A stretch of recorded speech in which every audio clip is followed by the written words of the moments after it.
Hey folks, today we're going to talk about soil and what it does, and I've done a little experiment keeping a avocado in the soil it came with, planting it in my favorite soil, top pot, and we'll show you that. But take a look at the new hats, the Elsinore Gardener hat. They're at the elsinoregardener.com. Check them out. Today we're talking about the tale of two Sharwills. Got these, I bought actually 3 or 4 Sharwills at Atkins Nursery some time back. This is the original container they came in, and it's done okay. Can't complain about that after 2-3 months. But this is the one that was the same size. I planted in top pot into a 20-gallon container at that same time, and you can just look at the growth difference of the trunk,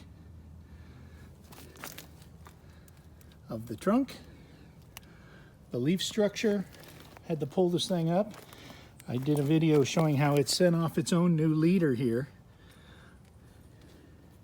This was the actual leader that they had, this one here that's sort of hanging off to the side, that was growing right up the middle, this one here. This is a new one that shoot it off, and look at the size of that thing. So I'm actually going to put this one now in a 40-gallon container and leave it there for a while, and we'll see that thing explode in growth, hopefully. And let's go do that now.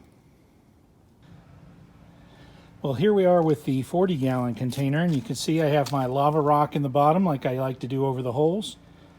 Got a bunch of holes in this one. I am using some potting soil that I had my peppers growing in earlier in the year. Took the peppers out, they're gone, so I'm using this as the bottom portion of the soil here, and I'm going to put the better soil higher up.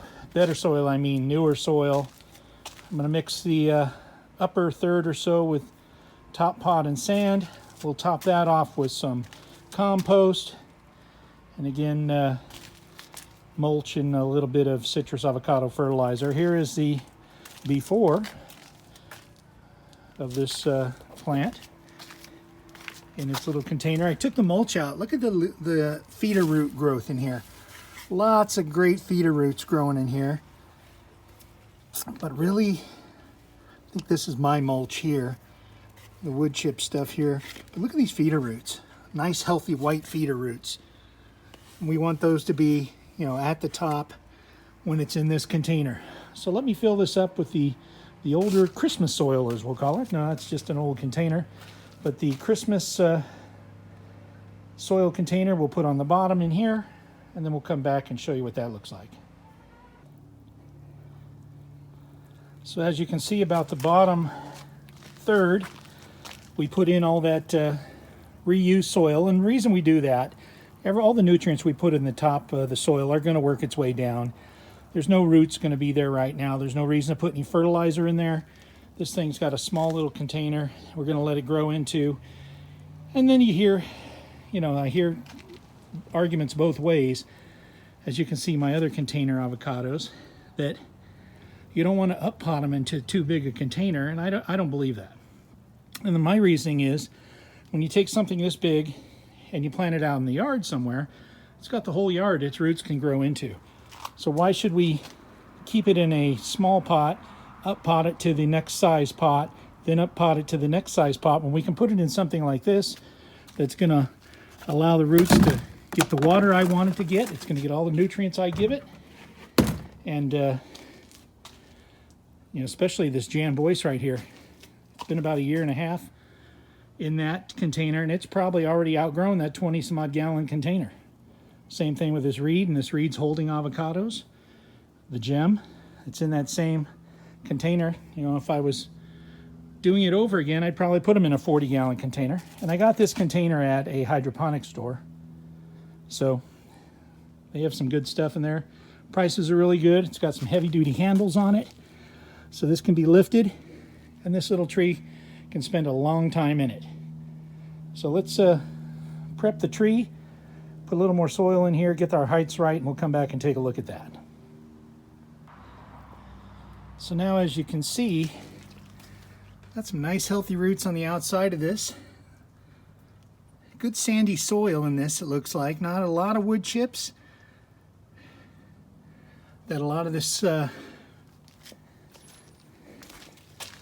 avocados get grown in, keep the weight down. But you can see there's some nice fine sand in there and some nice white feeder roots. So what we're going to do now is backfill.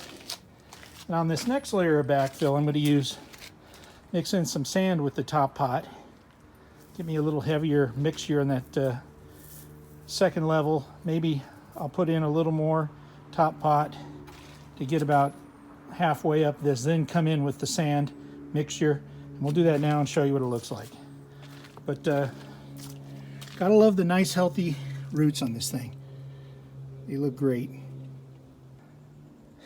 As you can see, I put that bag of sand in there. It gives me that little heavier decomposed granite